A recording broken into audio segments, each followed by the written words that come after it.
De la sueur du ring de catch à l'éclat des projecteurs hollywoodiens, en passant par la prison et les stades de football américain, l'homme dont je m'apprête à te conter l'histoire est un véritable titan qui a sculpté sa vie avec la force d'un roc. Il a su transformer chaque épreuve en véritable tremplin et il est devenu aujourd'hui, grâce à ça, l'acteur le mieux payé de l'histoire du cinéma. Avec son sourire charismatique et sa carrure massive et athlétique, il a transformé ses rêves en réalité avec une détermination et une audace à toute épreuve, incarnant la preuve vivante que peu importe d'où l'on vient, la volonté et le travail acharné peuvent mener au sommet. Cet homme, c'est Dwayne The Rock Johnson et je vais te raconter son histoire.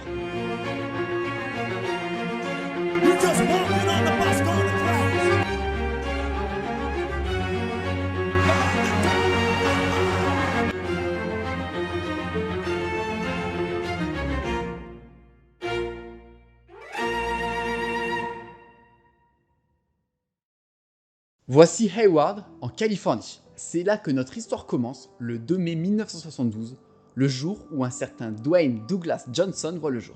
Ouais, t'as bien entendu, Douglas. Même les plus grands ont des secrets, tu vois. Son père, Rocky Johnson, était une superstar du catch à son époque. Et tu doutes bien qu'avec un papa catcheur professionnel, le petit Dwayne n'a pas été bercé par des comptines, mais plutôt par les histoires de mecs qui se foutent des tartes dans la gueule, des prises de soumission, et en plus de ça, qui portent des slips et des bottes en cuir. Bon, j'avoue, dit comme ça, c'est un peu chelou quand même. Peut-être que des histoires de Disney auraient été plus appropriées. Bon, quoique, une meuf qui traîne avec 7 bonhommes ou une autre qui embrasse un mec pour le réveiller, j'avoue que... En fait, je sais pas quel est le meilleur choix. À l'adolescence, Dwayne n'était pas exactement ce qu'on appelle un enfant modèle. Il était plus du genre à chercher les ennuis. À cause de ses mauvaises fréquentations, il s'est retrouvé impliqué dans des vols ou des bagarres et il aura même été incarcéré plusieurs fois et passé quelques nuits en cellule.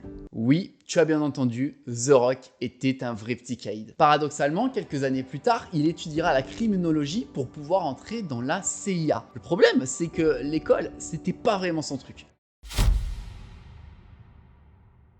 Avec sa carrure imposante, il a parallèlement découvert le football américain et pour lui, ça a été le véritable coup de foudre. Il se donne à fond et il devient une star de son lycée. Il rêvait même à ce moment-là de devenir joueur professionnel. Et il était plutôt doué. Après avoir obtenu une bourse pour jouer à l'université de Miami, il a même remporté le championnat national en 1991. Ça y est, il l'a fait, grâce à sa bourse, il touche de l'argent en faisant du sport, c'est la folie, d'autant plus que sa famille n'a pas un rond, même si son père était catcheur pro, à l'époque, c'était pas du tout rémunéré de la même façon, ça il faut le savoir. Mais alors qu'il est à deux doigts d'intégrer la NFL en 95, ce qui aura pour conséquence de le mettre bien lui et toute sa famille, disons les choses comme elles le sont, et il se blesse à l'épaule, du coup pas d'épaule. Pas de NFL. Mais c'est pas grave, puisqu'il va revenir l'année d'après, où il va jouer dans une ligue canadienne cette fois-ci. Après avoir intégré une nouvelle équipe, il va alors se donner corps et âme pour avoir une chance de rentrer finalement dans la NFL. Pendant les 2 premiers mois avec sa nouvelle équipe, il va vraiment travailler d'arrache-pied pour devenir le meilleur. Il va enchaîner les entraînements, il va se prendre des coups, il va rentrer tard le soir chez lui et c'est tout. Ça durera que les 2 premiers mois, vu qu'il va finalement se faire virer de l'équipe. Voilà, ça fait chier. Alors en fait, pour la petite histoire, il y a un autre type qui a débarqué à ce moment-là, qui était vu comme favori et qui a pris le poste de The Rock. Alors que fait notre cher Dwayne ? Il retourne à Miami avec seulement 7 $ en poche. Oui, t'as bien entendu, 7 $ en poche. Mais lui, il n'a pas laissé les bras, au contraire. C'était le tremplin pour le début d'une carrière qui allait changer sa vie. Et le monde du divertissement à tout jamais.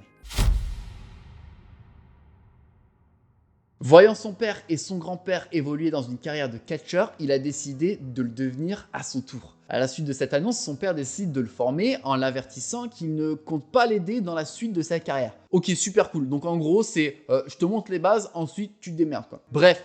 C'est là que les choses sérieuses commencent. Il s'entraîne encore, parce que oui, on ne devient pas The Rock en faisant la grasse matinée, évidemment. Et figure-toi que ça a payé, parce qu'en 96, il fait ses débuts dans la WWF, aujourd'hui c'est maintenant devenu la WWE, et ça y est, il gagne enfin de l'argent grâce à des combats, il touche la richesse du bout des doigts, il s'achète sa première Lambo, il se paye un palace à lui, à ses parents, et non, c'est totalement faux, parce que il va gagner que 35 $ par combat. Ouais, il va pas aller très loin avec ça. Mais Dwayne Johnson n'était pas là pour faire de la figuration. Non, lui, ce qu'il voulait, c'était être le meilleur, le champion.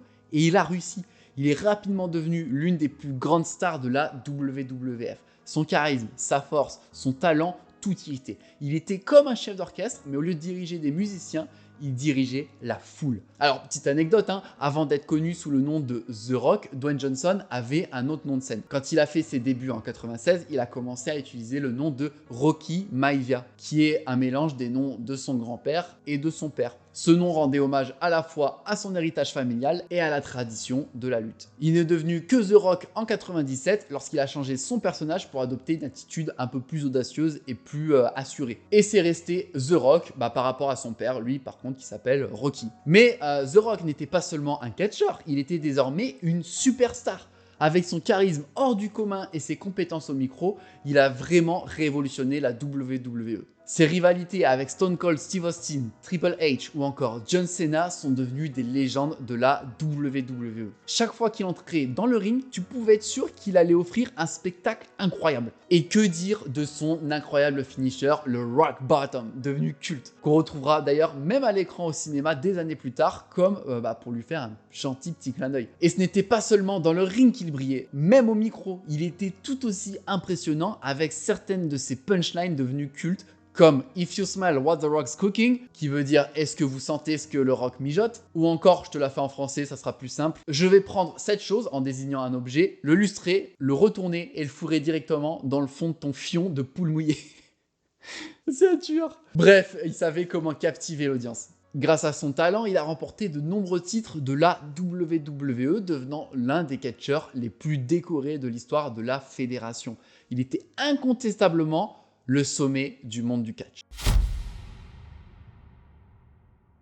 En 2004, Dwayne Johnson décide de raccrocher ses bottes de catch. À cette époque, il avait déjà ce charisme unique, il était très apprécié et populaire et il avait fait ses preuves sur un ring de catch. Et c'est pourquoi il avait eu l'intuition que cette énergie qu'il dégageait face caméra, il allait tout simplement la mettre à profit dans le monde du cinéma. Et entre nous, quand on sait où il en est aujourd'hui, on peut dire que le gars, il s'est pas trompé. Même si, attention, il gardera tout de même le catch dans son cœur puisqu'il refera bien des années plus tard des apparitions sur le ring et même, comme je te le disais juste avant, sur certaines scènes où on le verra exécuter son finisher. Le premier grand rôle de Dwayne au cinéma fut dans Le Roi Scorpion en 2002.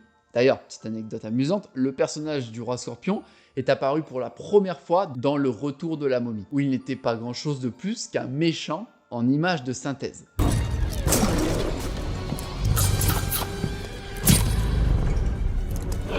Mais quand les producteurs ont vu le charme naturel de Dwayne, ils ont décidé de lui donner son propre film. Voilà, directement un premier rôle au bout du deuxième film, au calme. Et ce qu'on peut dire, c'est que c'est une décision que les producteurs du Roi Scorpion n'ont certainement pas regretté, puisque le film aura généré 165 millions de dollars de recettes. Oui. Après ce premier succès, Dwayne a continué à enchaîner les films d'action, mais alors pour le coup par contre, sans plus de succès que ça. Enfin ça va quoi, il se sera fait quelques millions, mais rien de transcendant on va dire. Jusqu'au jour où il finira par incarner le rôle qui le propulsera définitivement sur le devant de la scène d'Hollywood.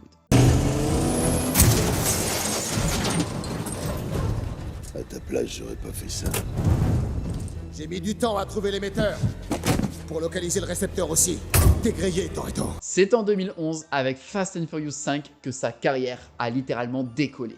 Enfin, en tout cas, on peut dire que ça roulait pour lui, quoi. Ça roulait. T'as compris ? Fast and Furious, film de voiture, ça roulait pour lui, non.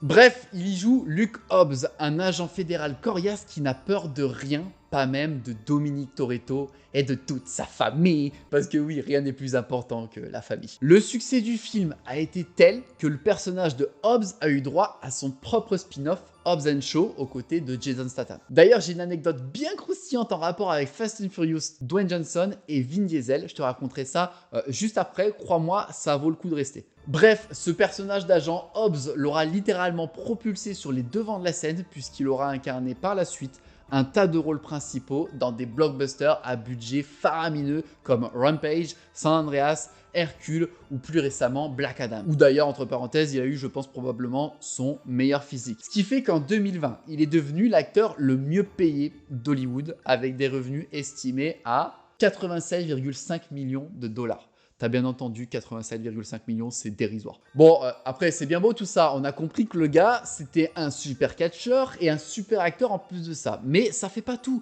Quelles sont ses valeurs derrière tout ça ? Alors, je sais ce qu'on peut se dire.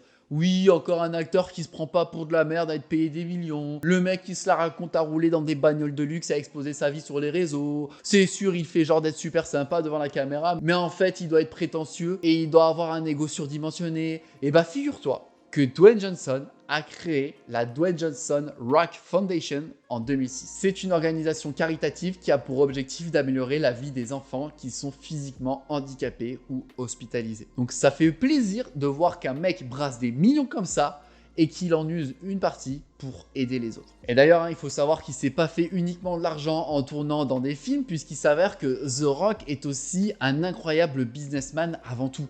D'abord, il a eu sa collaboration avec Under Armour pour lancer une gamme de vêtements, parce qu'apparemment, Dwayne, il voulait pas juste être bien sapé pour faire du sport, il voulait que les autres aussi. Et évidemment, ça a le succès qu'on connaît aujourd'hui, ça cartonne. Ensuite, il a lancé sa propre marque de tequila, Teremana. Et tu te demandes sûrement pourquoi de la tequila? Eh bien, d'après Dwayne, la tequila a toujours fait partie des grands moments de sa vie. Il en est fan, même tous ses plus grandes cheat meals sont généralement accompagnés d'un verre de tequila. Il voulait donc créer une tequila qui soit à la fois délicieuse et accessible selon lui. Il faut croire qu'il a réussi parce que Teremana est devenu un véritable succès. Et il aura même lancé sa marque de boisson énergisante, Zoa. Comme ça, s'il veut se faire un mélange, il peut se faire avec uniquement sa marque Zoa Tequila au calme. Bref, The Rock aura laissé un héritage bien marqué et ça ne se traduit pas seulement avec ses produits puisqu'il aura laissé également sa marque psychologique, si je puis dire, dans le monde entier. D'abord, parlons de l'impact de Dwayne sur le monde du divertissement, puisqu'en réalité, ce gars a littéralement redéfini ce que signifie être une superstar. De ses débuts comme le catcheur le plus électrisant de la WWE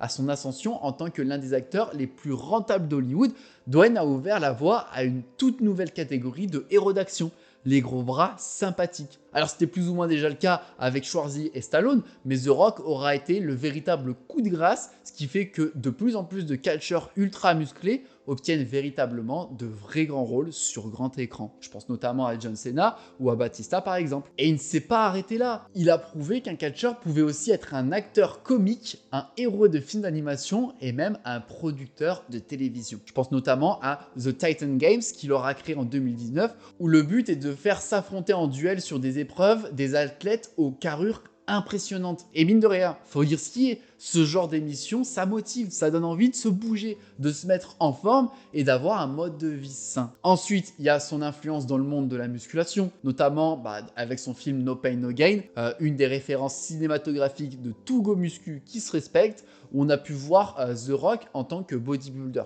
Sans oublier que ce gars se lève tous les jours à 4h du matin, selon ses dires, pour s'entraîner. Le mec a une volonté et une détermination hors norme. C'est simple, son mantra, c'est « Le travail acharné bat toujours le talent quand le talent ne travaille pas dur ». Bref, pour conclure, j'ai envie de dire que Dwayne Johnson, c'est l'histoire d'un gars qui a gravi les échelons du succès à la force de ses bras, mais qui n'a jamais oublié d'où il venait. Un gars qui a toujours été prêt à aider les autres, que ce soit sur le ring, sur le grand écran ou dans la vie de tous les jours. Ah ouais, en fait, concernant l'anecdote sur Vin Diesel et Fast and Furious. Alors, je sais pas si tu es allé voir le 10 qui est récemment sorti, t'inquiète pas, je vais te dévoiler aucun spoil, mis à part qu'à la fin, la Terre, elle explose. Ça va, je déconne.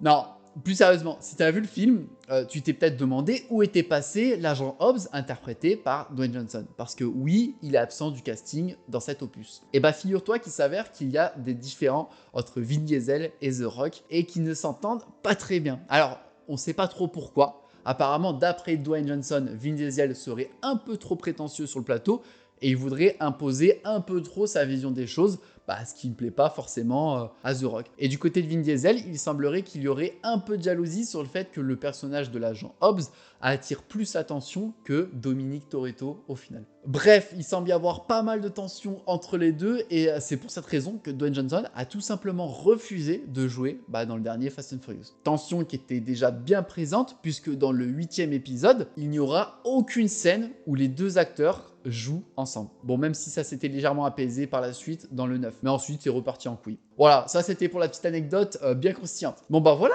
on arrive déjà à la fin de la vidéo et si je devais résumer qui est The Rock, j'aimerais dire qu'il est bien plus qu'un acteur ou un catcheur. Il est avant tout une source d'inspiration, de motivation, un modèle de détermination et de générosité, ainsi qu'un pionnier qui a repoussé les limites de ce qui est possible. Et si tu te demandes ce qui fait la grandeur de Dwayne Johnson, outre sa taille, rappelle-toi ceci. Il n'a pas seulement laissé une empreinte dans le monde du divertissement, il a aussi touché des millions de cœurs à travers le monde avec sa gentillesse et sa générosité. Voilà, c'est ça l'héritage de Dwayne The Rock Johnson. Bon ben voilà, c'est la fin de notre voyage épique à travers la vie et l'héritage de Dwayne Johnson. J'espère que tu as apprécié cette vidéo autant que moi, j'ai kiffé de la faire. Si tu veux me soutenir, tu connais la chanson, tu peux liker la vidéo, t'abonner et puis bah dis-moi sur qui d'autre t'aimerais que je fasse une biographie comme ça là. Bon, je pose ça là, mais il y a mon programme gratuit No Gym Level Up qui est aussi dispo, qui est comme son nom l'indique, un programme sans salle, idéal pendant les vacances par exemple. Tu as le lien en description, tu as juste à cliquer dessus. Et bah écoute, c'est tout, hein. Merci d'avoir regardé la vidéo. Nous, on se dit à la prochaine pour une nouvelle et on se dit bye.